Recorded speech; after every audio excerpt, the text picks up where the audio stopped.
Assalamualaikum warahmatullahi wabarakatuh. Baiklah, saya Sinta Putri Dasman. Pada video kali ini akan menjelaskan tentang administrasi surat menyurat dan manajemen perpustakaan. Tonton sampai habis ya teman-teman. Yang pertama yaitu pengertian surat menyurat. Surat adalah sebagai alat atau media komunikasi tertulis untuk menyampaikan warta atau berita dari satu pihak ke pihak lainnya.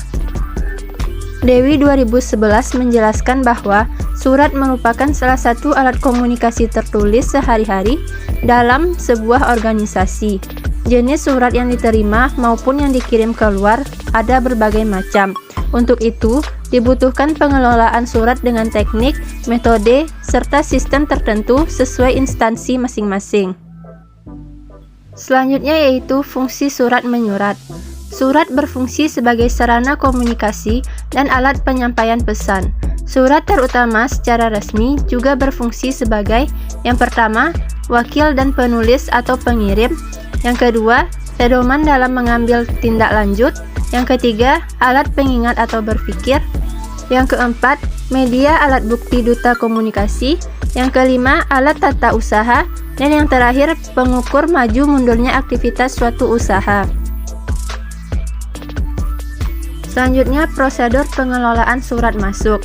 Menurut Dewi 2011, dalam buku Manajemen Kearsipan, langkah-langkah yang harus dilakukan dalam pengelolaan surat masuk yaitu yang pertama ada penerimaan.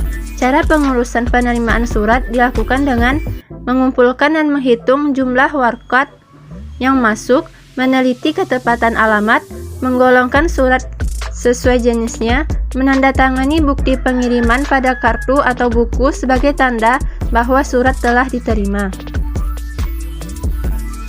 Yang kedua yaitu penyortiran. Pekerjaan sekretaris dalam melakukan penyortiran surat antara lain menggolongkan surat ke dalam surat pribadi atau surat dinas, memisahkan surat pribadi untuk pimpinan, sekretaris, atau bagian lainnya. Yang ketiga, membagi surat dinas dalam 3 golongan yaitu surat dinas rutin, surat penting, dan surat rahasia. Yang keempat, membaca dengan teliti isi surat agar dapat memberikan saran kepada pimpinan. Yang ketiga yaitu pencatatan surat masuk yang dapat dilakukan dengan mempergunakan buku catatan harian, agenda, atau kartu tertentu. Prosedur keempat, pengarahan dan penerusan kepada yang berhak. Yang kelima, penyimpanan arsip surat. Penyimpanan berkas ke dalam folder pada umumnya dapat dilakukan sebagai berikut. Yang pertama, surat diletakkan miring dalam posisi terbaring terhadap folder. Yang kedua, kepala surat terletak di sebelah kiri penyimpanan arsip.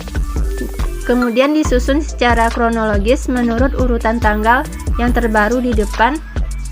Dan setiap folder hanya boleh memuat berkas arsip surat antara 5 dan sebanyak-banyaknya 100 lembar. Materi administrasi surat yang terakhir yaitu struktur surat. Yang pertama ada kepala surat, kemudian nomor surat, tanggal, bulan, dan tahun surat, lampiran, hal atau perihal, kemudian ada alamat, salam pembuka, isi surat, salam penutup, nama organisasi, kemudian ada nama terang dan tanda tangan penanggung jawab surat, tembusan, dan yang terakhir yaitu inisial atau kaki surat. Selanjutnya, pengertian perpustakaan. Berdasarkan tugas dan fungsinya saat ini, perpustakaan adalah tempat menyimpan, mengolah, dan mencari informasi, di mana informasi tersebut dapat berbentuk bahan bacaan tercetak seperti buku, jurnal, referens, dan bahan pustaka tercetak lainnya, maupun bahan bacaan yang berbentuk elektronik seperti electronic book, electronic journal, dan yang lainnya.